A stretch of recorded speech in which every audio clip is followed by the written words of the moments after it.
Bonsoir à tous, bienvenue dans le 7-8 journal de TV 78, l'essentiel de l'actualité locale en 26 minutes. Tout de suite, les titres de ce jeudi 11 octobre. 11e édition pour les universités des mairies. Elles étaient organisées hier par l'UMI 78 aux Pyramides de Port-Marly. Et Gérard Larcher et Valérie Pécresse y ont notamment assisté. L'occasion pour les maires présents d'échanger des bonnes idées et de trouver aussi des solutions clés en main pour mener à bien des projets dans leur commune. Les personnes âgées sensibilisées à la sécurité routière hier à Maurepas, c'était dans le cadre de la Semaine Bleue intercommunale proposée en collaboration avec Elancourt et Coignères. Plusieurs ateliers pratiques pour les plus de 65 ans, une population particulièrement touchée par la mortalité sur les routes. Et puis Amélie Nothomb à la rencontre de ses fans. La romancière était en dédicace ce mercredi à la librairie Le Pavé du Canal à Montigny-le-Bretonneux. De nombreux Yvelinois ont fait le déplacement. Et puis dans ce journal, deux invités, Anne Backland de l'Institut de promotion de la santé de Saint-Quentin en Yvelines pour parler du premier Entraidant Village, c'est ce samedi. Et également Annabelle Doisy de l'Observatoire Versailles-Saint-Quentin pour parler des animations de la Fête de la Science qui se déroule en ce moment sur le territoire. L'Union des maires des Yvelines a donc organisé sa 11e université des mairies ce mercredi à Port-Marly, un événement annuel qui rassemble l'ensemble des élus communaux du département, mais aussi des représentants d'autres collectivités et d'entreprises privées et publiques. C'est le moment de nouer des partenariats et d'échanger aussi sur des projets dans les communes. Reportage de Nicolas Dandry. Ils se sont rassemblés le temps d'une journée. Les maires yvelinois ont participé ce mercredi 10 octobre à l'université des mairies des Yvelines, des communes urbaines et rurales, des diversités de situations, mais une même inquiétude. Au fil des ans, on nous a retiré nos compétences les unes après les autres et on nous demande toujours effectivement encore plus d'efforts avec moins de moyens. Je pense que c'est parce qu'il y a un vrai malaise par rapport aux maires et par rapport à ce que l'on vit avec tout ce que vous savez et qu'on répète régulièrement, mais aussi les charges supplémentaires que l'on nous met sur le dos, voire les responsabilités que l'on nous met sur le dos. Donc tout ça fait que c'est nécessaire de se retrouver. La commune, c'est une petite république dans la grande. D'ailleurs, quand tout va mal, c'est autour du maire et des élus municipaux que les citoyens se retrouvent. Les 262 municipalités yvelinoises peuvent s'appuyer sur le soutien d'autres collectivités comme le département ou la région.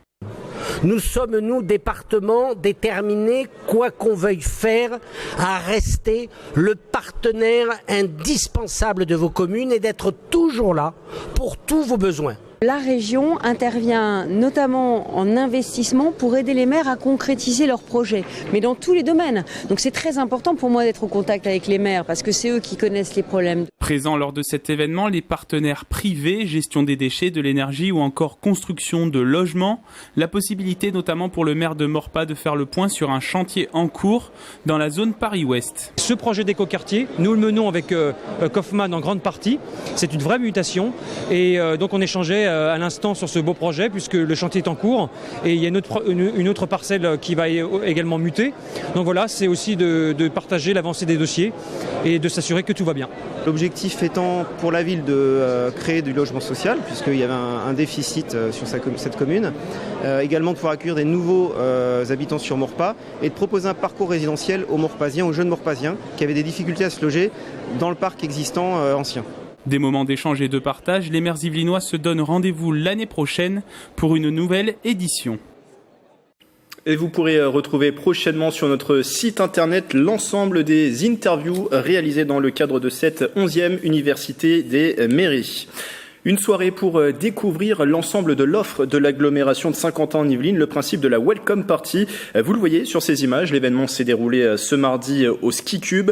Transport, logement, culture ou encore installation sportive avec un panel de services diversifiés et destinés aux salariés des entreprises des territoires. Une présentation face à des dirigeants d'entreprises ou encore des directeurs en ressources humaines. Objectif, valoriser la qualité de vie à Saint-Quentin en Yvelines. Des propos recueillis par Nicolas Dandry.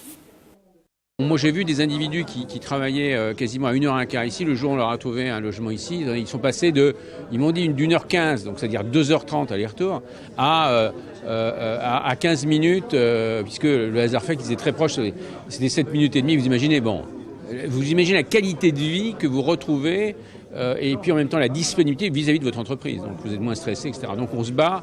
C'est un de nos objectifs, c'est d'améliorer en tout cas le temps de transport, de le réduire entre l'habitat et l'entreprise et l'emploi.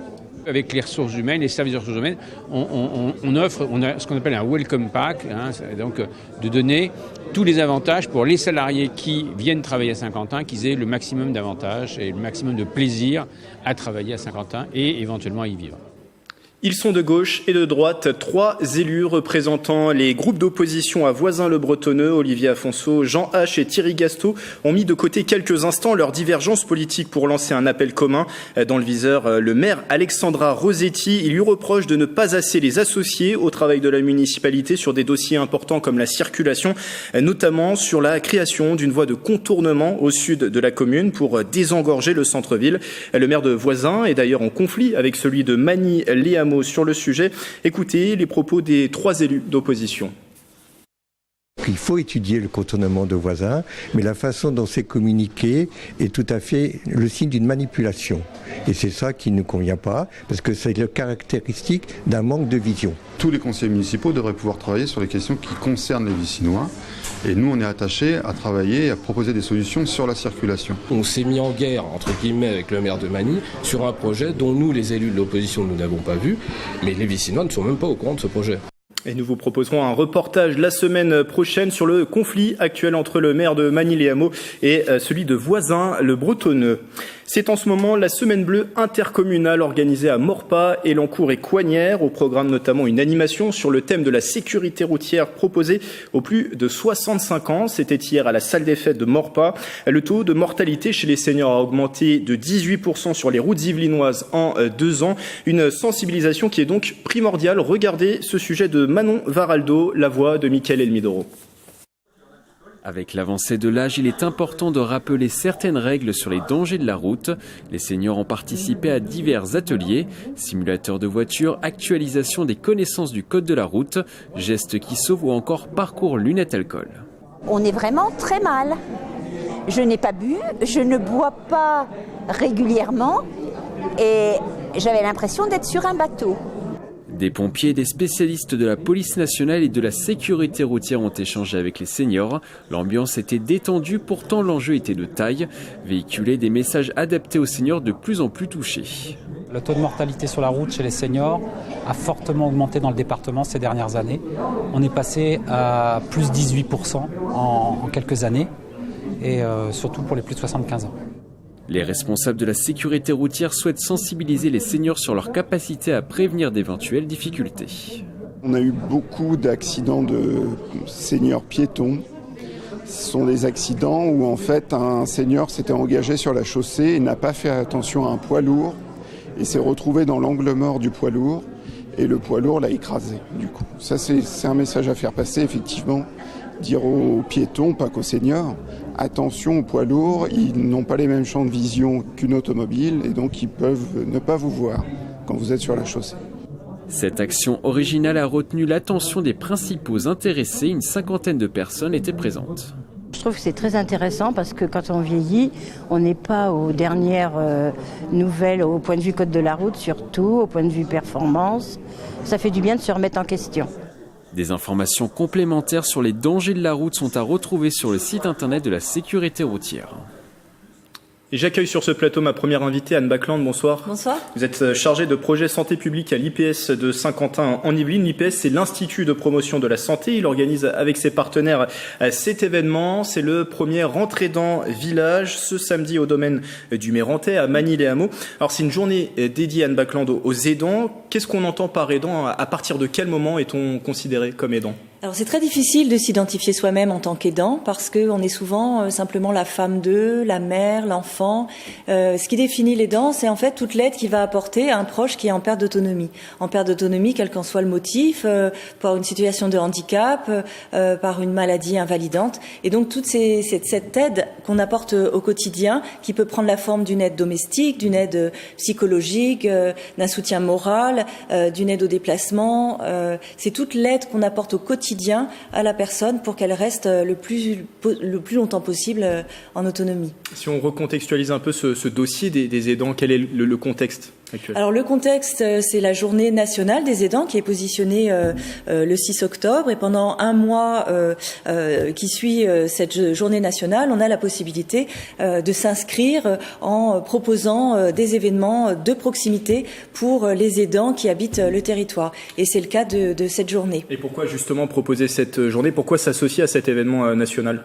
Parce que le thème de cette journée nationale cette année, c'est la santé. C'est une de nos missions aussi d'apporter le maximum, en tout cas, d'actions sur le territoire en termes de promotion de la santé, de préservation de la santé. Donc c'est un axe fort qui s'inscrit aussi dans un axe plus large, global, puisque vous savez que le ministre de la Santé, Agnès Buzyn, a lancé lundi dernier le chantier sur l'autonomie et le grand âge, avec des groupes de travail, de concertation, et l'axe aidant en est un fort. Donc c'est un enjeu de toute façon, parce qu'on sait que la population vieillit, qu'en 2030, 2050 même, on sera plus de 2,5 millions de personnes en perte d'autonomie, que les aidants seront forcément présents également et que c'est important de les soutenir également. On l'a compris, c'est un enjeu actuel. Alors, précision, ça s'adresse aux aidants cette journée, mais aussi aux personnes aidées. Oui, alors cet entrée dans le village, il a été construit par un ensemble de partenaires de proximité qui agissent sur l'accompagnement de la perte d'autonomie. Donc il s'adresse aussi bien aux personnes dites accompagnées en perte d'autonomie, mais aussi à leur entourage aidant. Et donc cette journée se veut être une parenthèse un peu dans le quotidien justement que vivent ces personnes. Alors elles ont le choix, elles peuvent venir seules si elles ont envie de trouver des moments de ressourcement pour elles-mêmes, mais elles peuvent venir aussi accompagnées parce que on a souvent le regard sur la personne aidée de la personne qui ne peut plus faire. Or là, les ateliers qui vont être proposés permettent justement de pouvoir partager avec son proche des activités parce qu'elles seront adaptées à la perte d'autonomie. Donc c'est aussi... Si on présente le programme, il y aura des mini-conférences, donc de l'information, aussi du ludique, vous le disiez, des ateliers proposés. C'est le sens de la journée. C'est vraiment d'offrir cette pause à la fois autour de la convivialité, du ludique, de manière à pouvoir s'offrir du temps pour soi, du temps différent de celui qui nous prend quelquefois beaucoup de temps justement quand on est aidant. Et c'est pour alléger un petit peu ce quotidien que cette journée a été proposée. Donc des conférences quand même pour apporter un petit peu d'informations. C'est toujours nécessaire de repartir avec des connaissances. C'est l'occasion de rencontrer des partenaires et puis c'est l'occasion surtout de partager avec son proche aidé, mais aussi avec d'autres aidants, ou de participer seul à des ateliers autour de... Alors, il y a la musique et du chant, il y a du golf, parce que c'était quand même, vous l'avez bien retenu, voilà, le thème de cette année.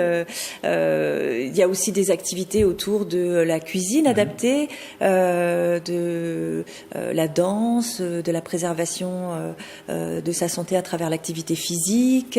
Il y a énormément de choses très ludiques, très conviviales, un temps de restauration qui sera partagé.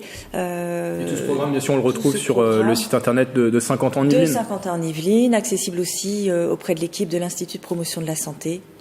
Bien évidemment. Qui s'affiche en bas de l'écran. Juste, dernière question pratique. Pour venir, il faut s'inscrire ou on peut venir directement l'entrée sur place? Est libre. On n'a pas voulu apporter de la contrainte à des aidants qui en ont déjà beaucoup.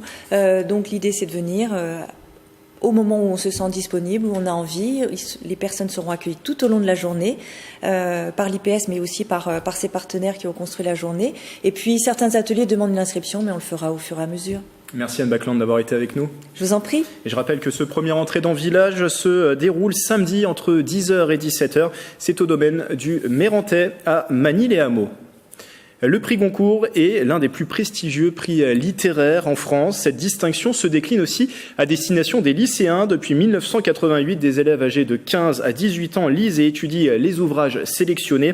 Cette année, une classe de seconde du lycée de la Plaine de Neaufle-la-Trappe fait partie du jury. Mélanie Poquet et Marie-Lénia Pichino.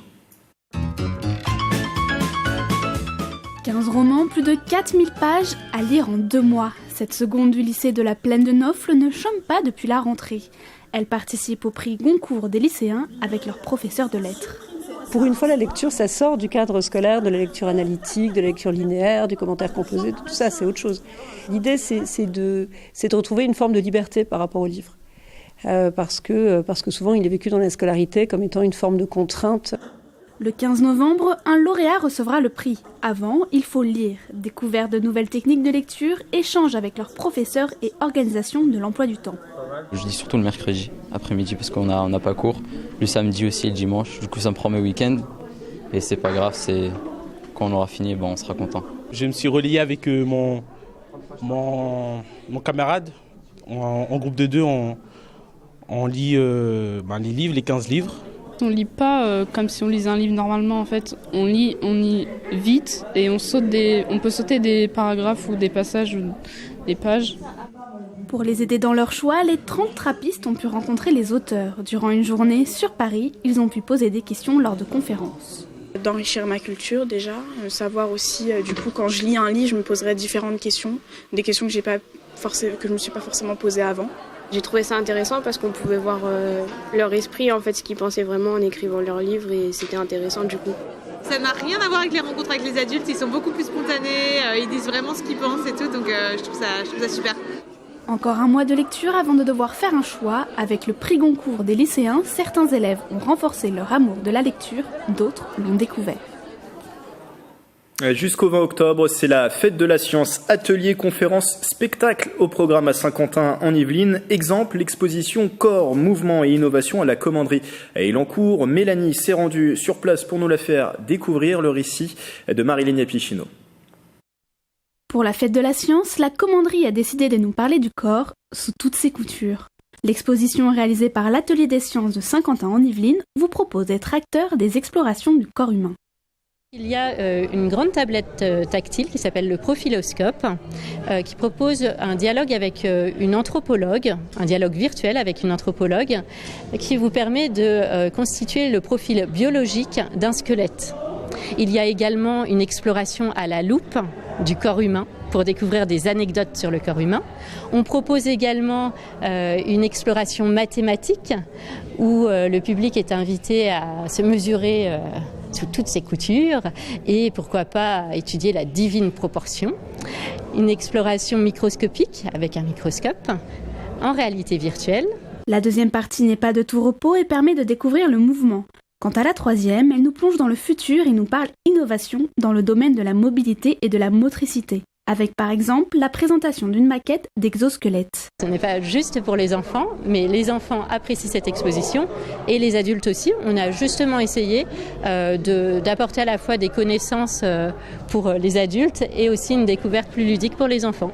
L'exposition est proposée à la Commanderie dès l'âge de 6 ans jusqu'au 25 novembre. Et je ne l'avais pas précisé, les images de ce sujet sont signées Mélanie Poquet. Pour continuer de parler de cette fête de la science, une nouvelle invitée m'a rejoint, Annabelle Doisy. Bonsoir. Bonsoir. Vous êtes chargée de communication pour l'Observatoire de Versailles Saint-Quentin en Yvelines. Alors l'OVSQ organise également de nombreuses animations à l'occasion de cette fête de la science. En quelques mots, je sais que c'est compliqué, mais sur quel domaine travaille l'OVSQ ? Alors l'Observatoire a 3 laboratoires.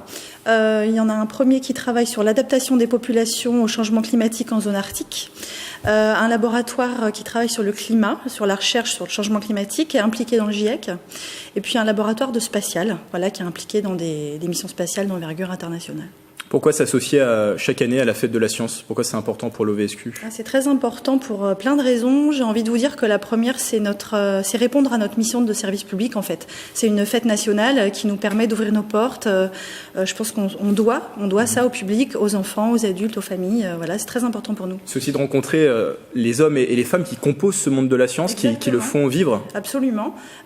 Pour les scolaires, là, on voit pendant 3 jours, on reçoit à peu près 1100 scolaires et on voit que peut-être on peut susciter des vocations, oui, tout à fait. Donc oui, vous avez accueilli ces scolaires, c'est 1000 scolaires, c'est ça, accueillis sur... Oui, 1000 scolaires, là, sur jusqu'à demain inclus, À l'occasion donc de cette fête de la science. Alors au programme à l'OVSQ samedi, il y aura des expériences, des manipulations qui seront proposées pour les 6-12 ans. Que pourront-ils faire ? Alors les 6-12 ans vont pouvoir fabriquer une fusée à eau et puis la lancer, faire un jeu vidéo sur une fabrication de fusée et sa mise en orbite, plein de choses, visiter le jardin partagé, une mission qui concerne les ballons. Il y a 8 ateliers en tout qui vont pouvoir visiter. Donc ça c'est ce samedi. Il y aura également une grande journée portes ouvertes ce dimanche de 10h à 18h30. Le programme y est très chargé. Il y a 18 ateliers qui seront proposés tout au long de la journée. Qu'est-ce qu'on pourra découvrir ? Alors parmi les les 18, je ne peux pas vous les détailler tous, évidemment. Il y a des choses qui concernent le climat en Arctique, il y a le jardin partagé de l'Observatoire, il y a 2 missions spatiales qui concernent un de nos laboratoires. On a CFOSAT, qui est une collaboration franco-chinoise. Le satellite va partir dans une dizaine de jours, et donc l'Observatoire est impliqué dans une partie de la mission. Donc on a une maquette, et puis les scientifiques sont sur place, donc le public pourra les rencontrer. Voilà. On a également une mission importante qui s'appelle Phébus, qui est embarquée à bord de la mission Bepi Colombo, qui va décoller à bord d'Ariane la semaine prochaine, le 19 ou le 20. Et donc nous avons également une maquette, 3 scientifiques sur place, voilà, qui vont pouvoir parler de leur métier, parler de la mission, et d'une manière très ludique en fait. Un programme qui est européen. C'est un programme qui est européen, exactement. C'est important de le préciser. Oui, ça veut dire que l'OVSQ collabore sur des gros projets. Ça, c'est aussi Ah oui, tout à fait. Oui. L'occasion de le dire. La NASA, l'ESA, oui, bien sûr. Pour ce qui concerne la mission spatiale, oui, tout à fait. Toutes ces animations, elles sont sur inscription. Comment ça? Alors pour samedi, comme ce sont des ateliers qui sont dédiés au 6-12, il faut réserver auprès de moi. En revanche, pour la journée de dimanche, on est porte ouverte de 10h à 18h. C'est pas la peine de réserver. On vous accueille sur place. Et puis on pourra pas visiter les 18 ateliers, mais là le public va faire un choix et on pourra les orienter. Ça va se dérouler tout au long de la journée, ces ateliers Ah oui, tout au long de la journée, exactement. Il n'y a plus qu'à venir nous voir et puis à choisir son parcours. C'est quoi les objectifs finalement? C'est qu'on vous connaisse mieux. Voilà, quels sont les objectifs? Pourquoi accueillir ce public? Oui, c'est ça. C'est aussi être un peu bien ancré dans notre territoire, dans le territoire de la Casquie. Voilà, bien montrer ce qu'on fait, permettre aux habitants qui sont pas toujours au courant de ce qui se passe près de chez eux. Ça me paraît intéressant. Et puis voir aussi un peu plus loin. Il y a des gens qui viennent de plus loin. Oui, tout à fait. Démocratiser aussi un peu la science, la rendre plus accessible. La rendre plus accessible, pouvoir expliquer, pouvoir rencontrer des chercheurs. C'est un métier dont on ne connaît pas forcément tous les aspects, donc ça permet aussi de les rencontrer. Les chercheurs, les scientifiques, les ingénieurs, ça permet de susciter des vocations, voilà, ça permet de faire plein de choses. Et tout ce programme de la Fête de la Science à l'OVSQ, on le retrouve sur le site internet officiel de la Fête de la Science? Exactement, www.fêtedelaScience.fr, et on est sur le site national et tout y est. Qui s'affiche en bas de l'écran, il suffit de taper sur le site national OVSQ. Exactement. Et on tombe sur l'ensemble des... en cours, ou voilà, vous avez plein de moteurs différents et vous nous trouverez sans problème. L'ensemble des animations. Eh bien, merci à Annabelle Doisy d'avoir été avec nous. Je rappelle que vous êtes chargée de communication à l'Observatoire Versailles 50 ans en Yvelines, qui organise donc à l'occasion de cette fête de la science de nombreuses animations. Sachez, pour être complet sur ce sujet de la Fête de la Science, qu'une large page sera dédiée à cet événement dans le 7-8 Loisirs qui est présenté par Marilène Yapichino. C'est à suivre juste après ce journal. Mais avant de vous laisser, elle est toujours à la tête des meilleures ventes littéraires. La romancière Amélie Nothomb aime aller à la rencontre de ses lecteurs. Hier, mercredi, elle était en dédicace à la librairie du Pavé du Canal, à Montigny-le-Bretonneux. De nombreux fans avaient fait le déplacement pour l'occasion. Marilène Yapichino et Mélanie Poquet. Après l'émotion du livre, l'émotion de la rencontre. Amélie Nothomb écrit un livre par an depuis 1992, des romans toujours très attendus par ses fans. Cette Vendéenne fait ses études à l'université Versailles-Saint-Quentin. Elle attendait de rencontrer son auteur préféré depuis longtemps. Pour l'occasion, elle lui a même écrit une lettre. C'est vraiment quelque chose de très touchant. Elle prend le temps de nous comprendre, de nous appeler par nos prénoms. Ça se voit que c'est pas du tout mécanique. C'est vraiment une très belle personne qui écrit de très beaux livres. Donc, pour tous ceux qui la connaissent pas, il faut connaître Amélie Nothomb. Tous apprécient son univers original et son écriture soignée. Ils étaient nombreux à patienter pour une dédicace et quelques minutes d'échange avec l'auteur. Tout d'abord, c'est parfaitement écrit. On voit qu'il maîtrise parfaitement la langue française. On n'a pas fait des études de philologie pour rien.